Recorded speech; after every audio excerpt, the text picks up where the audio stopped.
আর না চোখ ফিরিয়ে একটু হাস। আমি তো নর্মাল ওকে চিনি 2020 সাল থেকে, তো ও হয়তো আমাকে আরও অনেক আগে থেকেই দেখেছে, কিন্তু আমি ওগুলা খেয়াল করিনি। আমি ওকে ইন্টার ফার্স্ট ইয়ারের কোচিং থেকে দেখি। তখন থেকে আমি আসলে বুঝতে পারতাম যে ওর আমার প্রতি একটা টান কাজ করে। তো আমি তো আসলে মেয়ে হয়ে শুরুতে ওইভাবে বলতে পারবো না, আমি একটু ইগনোরই করতাম, কারণ আমার রিলেশন জিনিসটাতে একটু ভয় ভয় লাগতো। আমার মনে হতো যে না, ফ্যামিলি মেনে নেবে না, এগুলো করা ঠিক না, এগুলো ভেবে ভেবে আমি সবসময় ওকে ইগনোর করতাম। প্রথম প্রপোজ করছিল 2020 সালেই করছিল। SMS-এ প্রপোজ করছিল, কিন্তু আমি তখন SMS-এই ওকে রিজেক্ট করে দিই। তারপরে করতো কি, ও আবার আমাকে ঘুরে ফিরে SMS দিত।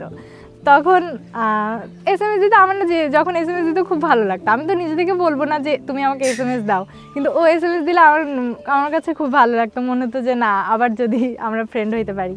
তারপরে এভাবে আবার ঝগড়া হইতো, আবার কিছুদিন কথা থাকতো। এভাবে আমাদের পুরো 1.5 বছর চলছে। 1.5 বছর ও শুধু আমাকে প্রপোজ করে গেছে, আমার পিছনে ঘুরে গেছে, আর আমি ওকে রিজেক্ট করে গেছি, ইগনোর করে গেছি। কিছুই তোর ঠোঁটের ডানা ছুঁই মিলবে সব জীবনের ক্যালকুলাস। ব্লকের ক্ষেত্রে আমি এমন হয়ে গেছে, দিনে 5 বার ব্লক করছি। মানে আগে যেহেতু 5 বার ব্লক করা যায়, এখন তো 5 বার ব্লক করা যায় না, সেজন্য এখন কি আর 5 বার করা হয় না।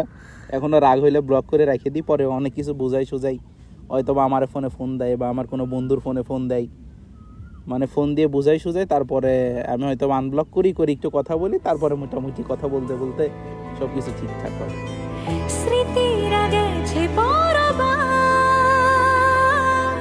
কথারা হয়েছে নিঝুম, এ বুকে তবু 12 মাস ভালোবাসারই মরশুম, ভালোবাসারই মরশুম।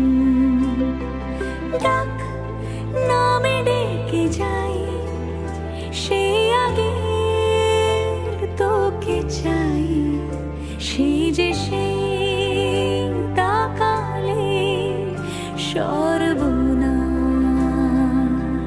স্ট্রাগল বলতে যখন হইতেছে ও ঢাকা অ্যাডমিশনের জন্য ঢাকা চলে যায়, ঢাকা চলে যাওয়ার পরে অনেক দিন হয়তো বা দেখা হয় না, আর দেখা না হওয়ার জন্য অনেক রাগারাগিও হয়েছে। তো সেই সময় আমি মানে সকালবেলা বাড়ি থেকে তো এভাবে বলতে পারতাম না, কারণ বাড়ি থেকে মাসে বলে একবার ঢাকা যাওয়া যায় 1 মাস বা 2 মাস পরে।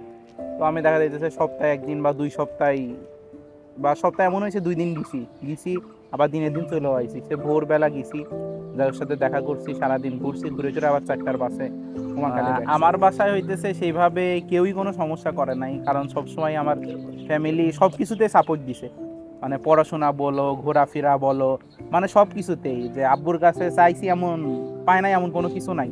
যে তার সাধ্যের মধ্যেও আমি চাইছি, কি সাধ্যের মধ্যে দেওয়ার চেষ্টাও করছে, মানে কোনো কিছুতেই না নাই। আর আমার বড় ভাই সব দিক থেকে মোটামুটি খুব, বড় ভাই ভাবি, আবার আমার চাচাতো ভাই ভাবি আছে, এই 4 জন মানুষ মানে সব দিক থেকে হেল্প করছে। আবার আমার তো সব সময় ঢাকায় নিয়মিত যাওয়া হইতো না, তো ভাবি ওরে নিয়ে মাঝে মধ্যে এদিক সেদিকে ঘুরতে যাইতো, মানে যাতে ওর মনটা ভালো থাকে যে না, সাইমের ফ্যামিলি আমারে পছন্দ করে না বা এমন কোনো কিছু করে না, মানে এইটা আমি ওরে মনে হইতে দিই। আমি ওরে সবসময় বুঝাইছি, দেখো আমার আব্বু এমন, আম্মু এমন, সবাই মোটামুটি তোমার অনেক ভালোই বাসবে, কারণ আমারও সবাই ভালোবাসে, সেহেতু আমার জন্য তোমারও সবাই ভালোবাসবে।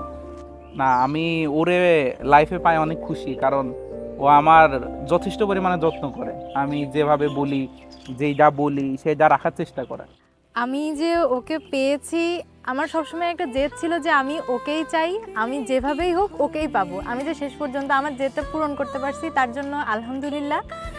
আমি শেষ পর্যন্ত এই পর্যায়ে যে পৌঁছাইতে পারছি, এটা আমার অনেক স্ট্রাগলের ফল। আল্লাহ আমাদের দুজনকে সুখী রাখুক, আমি এটাই দোয়া করি।